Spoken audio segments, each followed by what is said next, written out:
Traders War Room wants to thank you, the viewer, for coming along with us on this journey. Please check out the description tab, as all links to the content discussed in the video will be there, as well as our social media platforms and links for online brokerage if you so choose to decide to get into the stock market. Attack, destroy, and conquer. And as always, if you're ready, follow me and let's go to war. What is up, team? Chuck with Traders War Room, and I'm back at you with another video. Listen, this is your Tuesday stock market earnings update report, whatever you want to call it. I'm here to give you guys kind of the moves of today, see what we got going on in the stock market, get you some news, and see if we can find any trends going into the rest of this week and potentially near term. All right, forgive me about the normal studio environment. We're in my car. You know, I got my son. We're at his personal training for football, so I'm supporting him just like I'm supporting this group. Man, we all in this together. All right, what I need you to do is like, share, subscribe, come with us, join the team. All right, Twitter, Discord, Facebook, YouTube, there is some sort of social media platform out there that you're a part of. I need you to hit it up and come with us on this journey. As always, if you're ready, follow me and let's go to war, guys.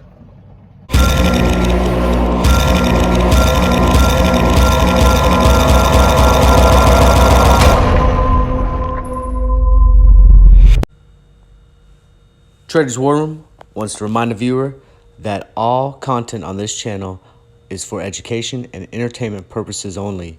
You are responsible for every decision you make within the stock market. Tread cautiously and be careful, but have fun and go to war.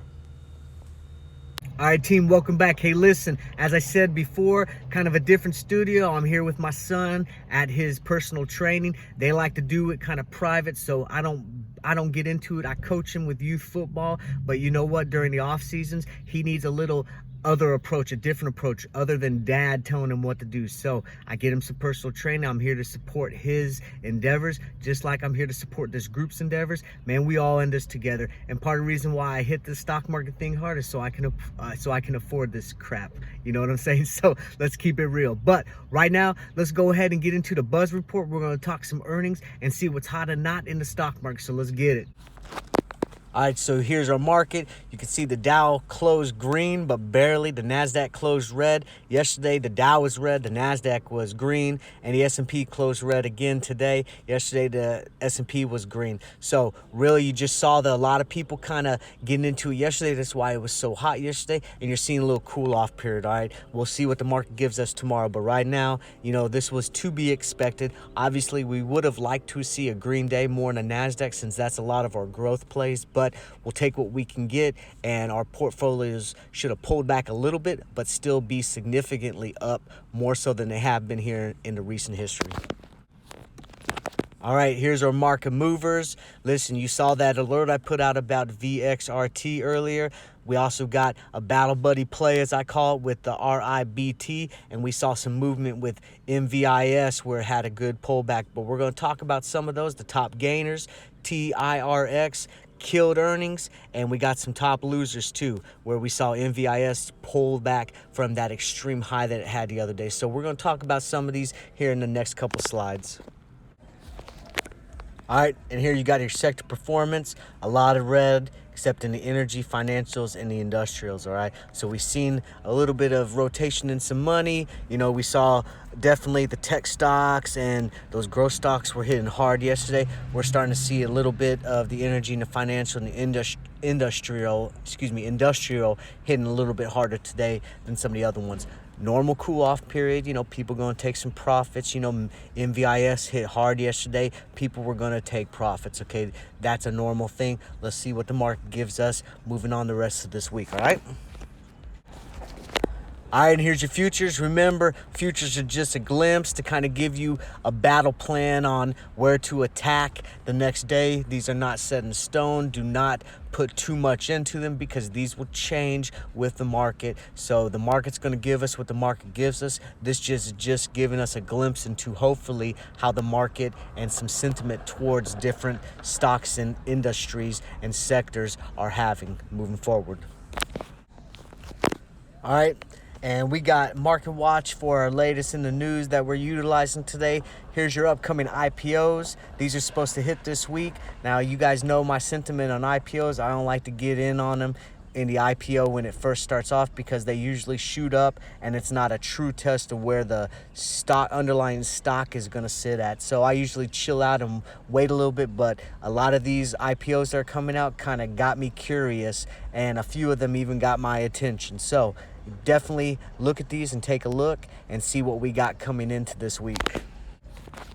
All right, and you couldn't open up a news stream without not seeing Microsoft involved in some way. This was a big earnings report that a lot of people had eyes on it, just like Tesla yesterday. But, you know, even though they crushed it, why is the stock still falling? Well, people don't know the real true reason, but I'm seeing a lot of reports and I'm starting to see a trend where people are securing profits earlier than usual, and instead of letting them ride out for a longer term. All right, this is kind of from a bearish sentiment. You know, while they're expecting the stock to be bullish in the long run, when it runs up and it gets to a peak, people are taking their profits and rolling out. And then when retail investors, they see the stock moving down, they're pulling out too so they can secure profits. MVIS is a great example of this. You saw that stock reach a new high, you know, higher than its last high, and you knew that people were going to start taking profits. And what happened, man? People started taking profits and the stock dipped way down. All right, so just keep that in mind. You know, if the stock is rolling and it's rolling, you may want to start securing profits on the way up, just so that you can make sure that you're not holding huge heavy bags for a long time. All right, and another big hit. You see Biden has his first big speech to Congress on Wednesday. Listen, anytime this administration talks, what happens? You guys know the answer. The stock market tanks, okay? So expect and prepare yourself for the stock market to take a dip, specifically during this speech to Congress on Wednesday, okay? I don't know what it is, but the stock market does not like when his administration talks to anybody, even if it's good news, okay? So I'm going to plan accordingly. I'm not going to ride anything that unless it's a long hold, and I'm just... All right, so that's what's hot and not in the stock market. You see what we got on deck for earnings the rest of this week. Let's talk about some charts, okay? Let's go over some winners and losers today and talk about maybe some potentials the rest of this week. So let's get real quick. Now, we're just going to dive in just a little bit, okay? Because everyone got the same knowledge. They do the same stuff. But let's talk about some of these winners, some of these losers, and see if we can find that hidden gem that's just going to hit it the rest of this week. So let's get it. All right, one of the first stocks we haven't talked much about, but I wanted to give you kind of a glimpse onto is this FIREEYE stock. So let's take a look at this chart and see what we can see on this chart, all right? All right, and so here we're looking at FIREEYE, right? I'm going to leave this here. We're not going to talk much. You guys can read it, but basically this is a software and an IT service that's there to mitigate risks, and it's being targeted for, you know, big companies, federal agencies, stuff that can be breached and affect a lot of people, all right? And it has a lot of bullish sentiment on us. There's a lot of, you know, PR against this one because people want to see this succeed, just like PLTR, but it's being held down pretty hard because some negative naysayers say that this thing is just not up to the task. So let's look at the chart. All right, and you can see the 6-month chart. At the beginning of the year, it had a huge uptick, and it's been kind of on a downward spiral, but you're seeing that it's starting to come up a little bit. I look at this more of a consolidation type of thing. We see that it's way above its 200. It's right at above its 100, and it's kind of, the lines are kind of tight right now, which I like when the MA lines come in and they're tight, because that is usually telling me that, oh, this thing is preparing to take off, especially if it has catalyst and bullish sentiment along with it. And right now, IT, software, network security, all this stuff with the infrastructure trying to go through and the 5G wireless technology trying to be more robust, this is the type of technology that will definitely be wanted on the big scale with big tech companies and the federal government. So definitely got my attention. All right, first up, we got UPS. Man, UPS destroyed it. We all knew that their earnings were going to be killer. You know, during this COVID pandemic, everyone was shopping online, and UPS was just making moves like a boss on the low. And as you see, they gapped up after their earnings call. So congratulations to everyone that got in and rolled through earnings, because you guys definitely came out on top on the long run. So man, keep a lookout for plays like this, and I look forward to UPS continuing to do things higher and higher moving forward. And another one that gapped up hard after earnings, and I told you guys about this one, so I feel a little responsible for getting people in on this play, especially the ones that banked off of this. CROX, man, listen, I knew that this was going to kill it. This pandemic had the healthcare industry just on fire. All boots were to the front line. And you know what? Majority of those nurses and those LPNs and those doctors, what do they like to wear? CROX, man. I work in the healthcare industry. I know firsthand that CROX are killers, man. All these healthcare professionals, they all wear them, man, because they're comfortable. They're closed toe, so they can wear them around the hospital. And you know what? I knew that this was a smash, and look at that, man. It gapped up way past my expectation lines, and I already knew that this was going to be a big player. So champagne bottles and caviar to everyone that got in on that, and this just killed it. So congratulations if you were one of those. Now I want to touch on MVIS briefly. Okay, we went over this in a previous video, and I put my lines out there and I told you my perspective on this one. So we saw that it gapped up hard, man. It went all the way up to like $28, $29 or something. But I told you, if that can't hold, man, people are going to take profits and this thing's going to come down, because fundamentally this doesn't make a lot of sense. Okay, now this is a meme stock. It's being hit hard. You know, retail investors love this thing, and I see a lot of future potential for this, but currently right now this stock just doesn't deserve to be where it's at on $1 per share item. And as we saw, it came back down almost to my top level of resistance point. If it can't hold this level, it's coming back down, and I guarantee you it's going to float between $15 and $10. So you need to be prepared for that. If you are up on this, I suggest you take profits quickly, because I don't want you being left with heavy bags in the long term, all right? All right, and of course, you know, you can't get them all right. You know, we're all human. We make, you know, predictions based off of sentiment and everything like that, and we can't get them all right. This is one of those plays I alerted because I like this stock anyways. It's been on a run for a while, and you know, this is one of those stocks that's been beat up here recently, and I thought that this stock was going to pull a little more rally into earnings than it actually did. I alerted a call option that goes into May, so we still got time on it, but definitely the call option is significantly down running the earnings, and this thing did not come up like I thought it did. So my suggestion is, if you're going to hold your call option, we still got time, but definitely if it drops below that 40%, so negative 40%, you need to consider scaling back your position and getting out, because ultimately we want to preserve that capital. However, if you're in with shares on this, okay, long term, I see this thing doing very well long term, but it's a slow, gradual increase. It's not going to shoot up overnight. So take it for what it is, but definitely keep a watch on this stock, and I'm going to be paying attention to this tomorrow, and I hope that this stock turns around and comes back and gives us some sort of glimpse into Profitsville by the end of the week. All right, up next, we got a question from the front line. Question from the front line comes from one of our Discord Patreons, and he brought up a great question, and I called him and I asked him, I said, hey, man, can I put this on the YouTube channel? He said, hell yeah, go ahead and do it, because this will help multiple people, man. A lot of people are asking me how it deals with moving averages, and this can be one of the best indicators that you can utilize to see where your stock or your potential company that you're interested in is going in the future or the near term. So let's get at the question of the day with what I call the questions from the front line. Let's get it.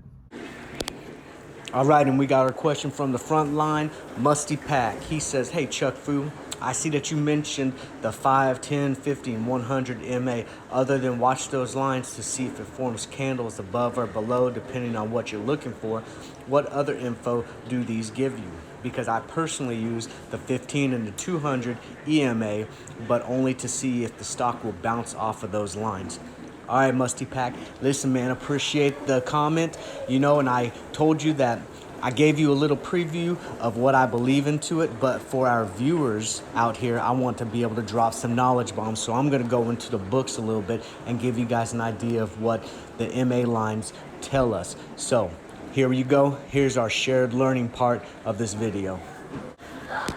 So right here, you can pause this and read all this stuff. I'm going to give it to you in layman's term.